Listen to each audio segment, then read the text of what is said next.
just reaching the same people again and again and again. So typically, television's really, really good at reaching 40% of the population massively quickly. But then beyond that spend, as you throw more and more money into it, you're just reaching those same heavy television users again and again. So you can't reach another percentage of the population. Now, we've got an example from Singapore here, so sorry about that. I know you guys got a bit of a combative relationship with Singapore. But we did ask around a few Malaysian agencies, and I only had 2 days to put this together, so I had a mate in Singapore who helped me out with this. But this is actual data from a media planner in Singapore. So in Singapore, when you spend $100,000, you get 400 gross rating points, which means that they're going to randomly sort of distribute your TVC at different points of the day to meet those gross rating points requirements. And roughly speaking, they have around 424,000 people on one of their channels. Now, what the buyer is saying to us is that basically once you've bought 300 gross rating points, you've already reached that 40 to 50% of the population. It's done.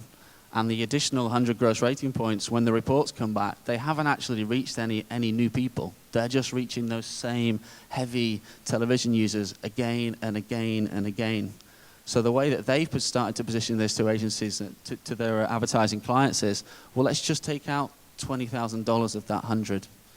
We're not losing anything in terms of reach, because that extra $20,000 wasn't giving us new people anyway. It was just distributing the same ad to the same people, and I'm sure you've all experienced that.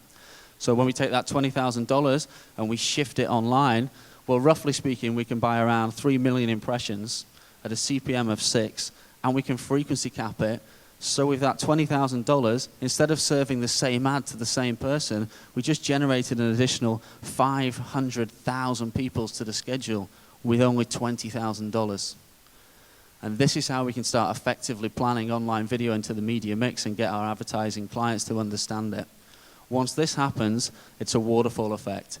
And global markets indicate that as soon as they've seen the value they can get from that $20,000, well, then the next 20,000 comes, and the next 20,000 comes. And that's when we start to see turbocharged digital economies. So what we're asking our advertisers to do is think and organize beyond silos. It's not about thinking about one platform here. It's about understanding that the modern consumer is moving across different platforms, starting content on television, moving to mobile, moving to tablet, moving to laptop. And by using all of these platforms, you can actually have an integrated campaign. The same TVC that you run on television can then be edited and changed for online. People can watch it. You drive them back into your website to consume more of your products, onto your Facebook to integrate more with your brand, and the whole thing becomes an integrated, connected exercise, as well as generating all the additional efficiencies and ROI that you get from switching that budget out from television into online.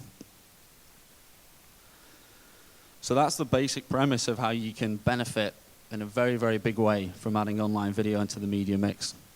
So just to give you guys, a bit of an example, I think the three main, what are the building blocks of online video then? When you go and say, okay, I'm sold, we need to do this, what does it look like? I think we're talking about three basic ways to distribute online video. The first way is in banner. And that's when you sort of click on an ad and it opens up into a media player and you watch the video with all the engagement functionality that goes with it, which is the Amex example I showed you earlier. The second way is a pre, mid, and post-roll, and I think you saw a couple of examples of those earlier on today, where the ad is actually placed within and before and after the content.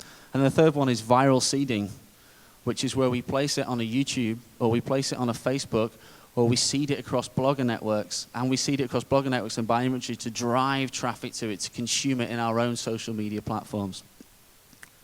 And I've got a bit of a showcase gallery of some of those positions for you here,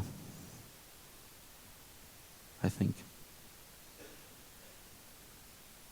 Maybe I don't. Okay, I'm not sure what happens to the gallery. You just have to imagine it played. Okay, so looking across these markets then, so I mentioned that because of the effect, because of the impact that you can have in adding online into the media mix, that across the world, in the world's major markets, this has had a big impact, and it's had a huge impact. So I'm from the UK, as you can probably tell by my dull accent. And in the UK in 2011, online actually overtook television. And how did it overtake television? Well, it did it by stealing its own money. So in the UK, online overtook television because it became the primary place to distribute TVC assets. Whereas television used to be the only place, online is now the primary place. So there's more spend on distributing TVCs online than there is on television. In places like USA, we think that's going to happen within the next 5 years.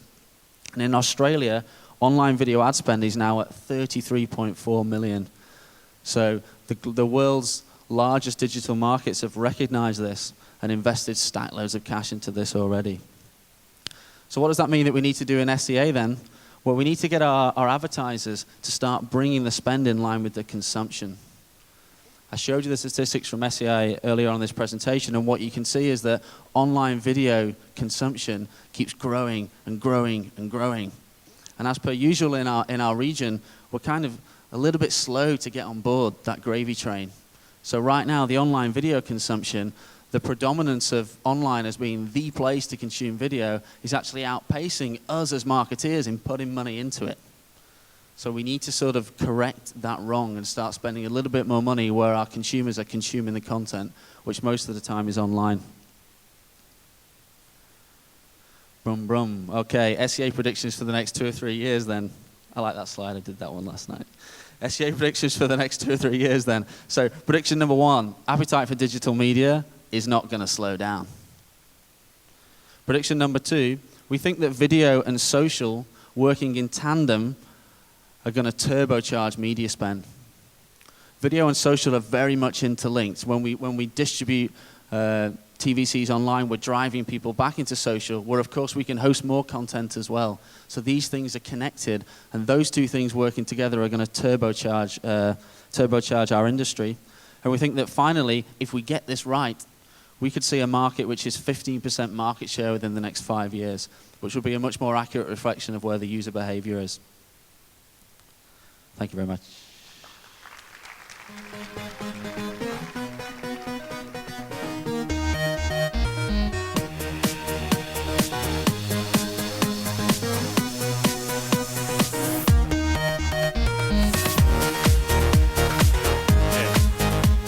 Another round of applause for Matthew Sutton, please. Thank you.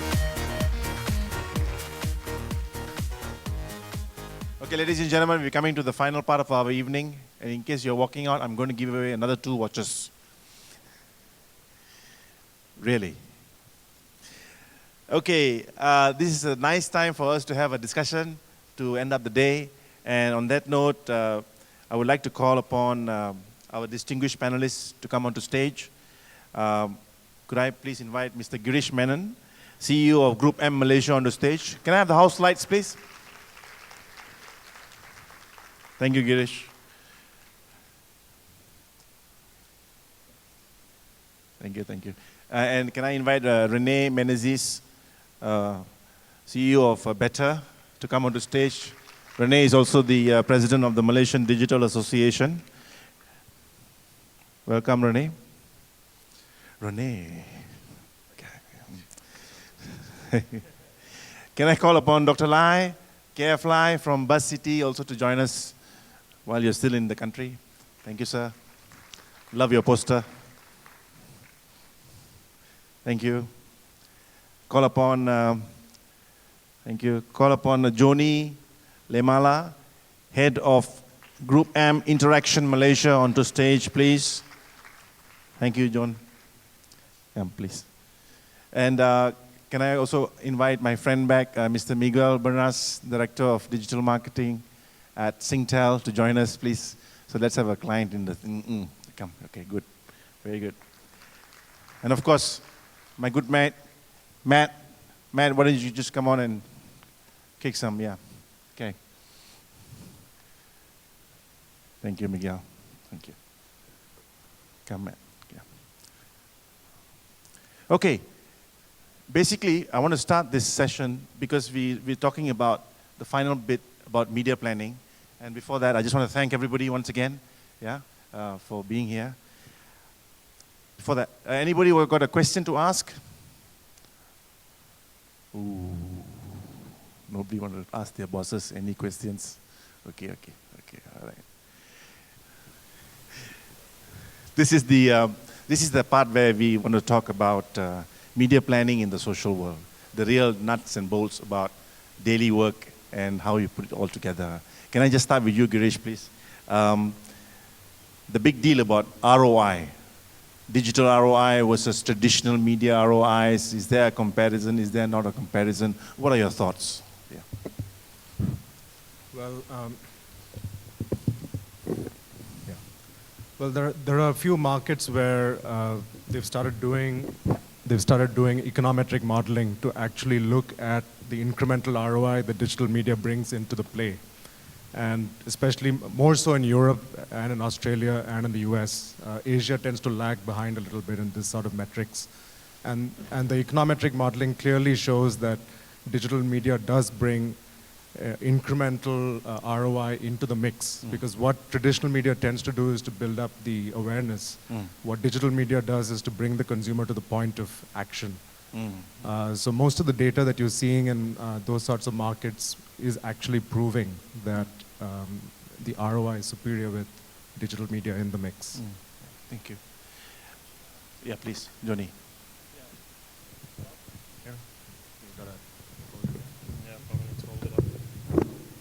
Yeah, I could actually add to that. I've only been to Malaysia for a couple of months now, and I came from Russia where I spent the last 3 years. And we did a fair bit of econometric modeling over there. Just to give you an example about IKEA, which I'm sure all of you know, the key findings for that were about, because for IKEA, as for many retail businesses, the KPI that they measure the most is the traffic. How much traffic can we actually deliver to them? And I'm not talking about the website itself, but to the store. And the point is, what the key findings of our modeling studies were that the key driver for traffic for IKEA was actually the weather. Well, there's not much that we can do in terms of controlling the weather, except for the Chinese who have tried that as well during the Olympics. But the other key findings, what came out was that out of home, well, not surprisingly, is one of the key things that drives traffic for retailers. But the other point, which was very important, is that digital stands right as the third already. And it's something that not many people would have thought by default. But the key thing is that, as you see and as you saw earlier on today, when people get to be engaged, they interact with the brand, that when they make their plans about visiting the stores and what do they do over the weekend, that's when digital plays a key role. And as in case of IKEA, for example, the key times for that planning does not happen Thursday, Friday. It's actually Tuesday, Wednesday when people plan the visits over there. And then there's another example, which was for a pharmaceutical company, Novartis, which you might think is a very, very traditional, not only as a company, but also as the category. And that's where we proved that every single dollar that you spend on TV will give you a return somewhere in between $0.9 to 1.5. And every single dollar that you spend on digital actually brings you a return on investment of 7.7. And this is in sales, not in just media value. So what are you bringing to the Malaysian industry scene with that learning and those figures? Because here we have a situation, as you're well aware, that there's no tracking on advertising expenditure as sharply as we wanted to. Maybe Rene, you want to just comment on the tracking? Yeah, I think and maybe talk about effective measure, who's the supposedly official currency. So just two things. First thing, love the chart, Matt, where you show TV and then online showing incremental. But for years, everyone's been positioning it that way. What addition can online bring to the mix? Would love to see a chart which shows online and what addition TV can bring to the mix. Because there have been tons of brands that have been launched online, never done any TV, and have been very successful, right? So that's the first part. In terms of measurement, I think when you're talking about spend and all that, seems to be a bit more old school in my mind. Because it's a situation where you wait for someone else to spend, then you say, hey, this guy's spending, then I'll spend as well. So it's not exactly one of the drivers for the MDA to try and push immediately for tracking of spending and all that stuff. We're trying to sort of unify measurement so that everyone has a currency, but yeah. I mean, if I could just add to your point on, you think tracking spending is not that much of a priority. But to be honest, when we talk to our clients and we do competitive monitoring with our clients, it is a fact that spend begets spend. And it is a fact that, you know, in highly competitive categories, when one brand sees a competing brand spending in a particular space, it does bring that channel to their attention, and it does raise that channel in terms of salience and consideration for that marketing community. I think it is, to be honest, quite embarrassing that in this market we're only tracking, 7 publishers out of about 100 publishers. And I cannot imagine a reason why we are not able to crack that. I can only imagine it's because the publishers are not willing to be tracked. I don't know.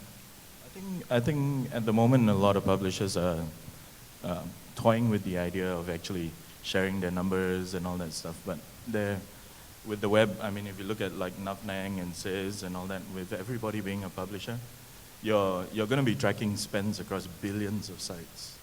You know, so really the message I'd like to get across is that, you know, don't wait for someone else to spend. It's an obvious opportunity. And waiting to see if your competitor spends, you'll lose that competitive edge. Yeah, I was just going to add to that, so obviously we have offices right across SEA, so spend a lot of time traveling from market to market. Just came back from Philippines last week, and one of the things that, you know, that I've said over and over again when I'm in the Malaysian market, into Malaysian, you know, speaking with digital leaders here, is that it's definitely time for us to have a spend study in Malaysia. It's definitely time. So we have an IAB report in Singapore which shows a digital market at, I think, 5 or 6% they've got it up to this year. And then, you know, working in that market and then coming here to the Malaysia market and sort of looking around, I'm like, wow, this is a really buoyant digital market. We have an awesome digital market in Malaysia. There's some really, really strong players, some really creative ideas. We have great professionals on the agency side. We have great professionals on the vendor side. And every time I'm in conversations, I see levels of conversations, levels of dialogue, levels of insight, and budget commitments, which are at least the equivalent of Singapore. And I'm going to be political and say the equivalent, at least the equivalent of Singapore. You know, my guess would be that the Malaysia market is bigger than the Singapore market, but we don't have a report that actually just quantifies that number. And I think you're totally right. The IAB report in Singapore has had a massive impact on other advertisers because they turn around and go, wow, my competitors are spending here. I need to invest more to keep up. You know, I think this market is definitely big enough for us to do that. And I don't think that it's lack of willingness on the publisher and vendor side. I think it's someone to rally behind and actually do that job. Like you say, it's a big job. You know, there's a lot of big players to get on side, and then there's a whole stream of medium-sized players that need to get on side. So it's more about having a body or a person to do that. So I nominate you, Ham. Yeah, I think that's a good point. Miguel, could I ask, can we switch, can we talk about cross-channel or cross-platform media planning? We've had more choices than ever before. How, as a client, I know your portfolio is mainly digital, but again, it's a very important. How do you manage your media planning across different channels, including digital? Okay, so first of all, I do want to talk about ROI as well, because obviously it's one of the things that kind of keeps me awake at night, if you like. There's a couple of ways in which we look at ROI from our media mix, and I really envy companies that have done econometric, modeling and all of that stuff, because I just wish I had that kind of data to be able to pull from. I think there's two dimensions. So one of it is that there is stuff that we can measure very, very accurately when it comes to ROI and choice of media, specifically when it comes to our e-commerce side. Now, the trick there, of course, is that the e-commerce component of our total sales channels, in terms of its contribution to all of our sales channels, it's still relatively small, right? So you're still talking single digits. But we can be pretty accurate in the way we measure our return on investment on ad spend vis-a-vis our e-commerce side. The problem, and this is really the holy grail for marketers like myself, is what is the contribution of digital to offline, the offline part of the purchasing, right? Because we know that that's where it is. Now, what tends to happen is that offline media gets all the credit for all the offline purchases, Yes. and so, you know, I'll do a YouTube campaign, for example, get 800,000 uniques in one day from my YouTube campaign. And then in the same day, they'll run a print ad campaign. There'll be like 3-4 ads in the Straits Times or something.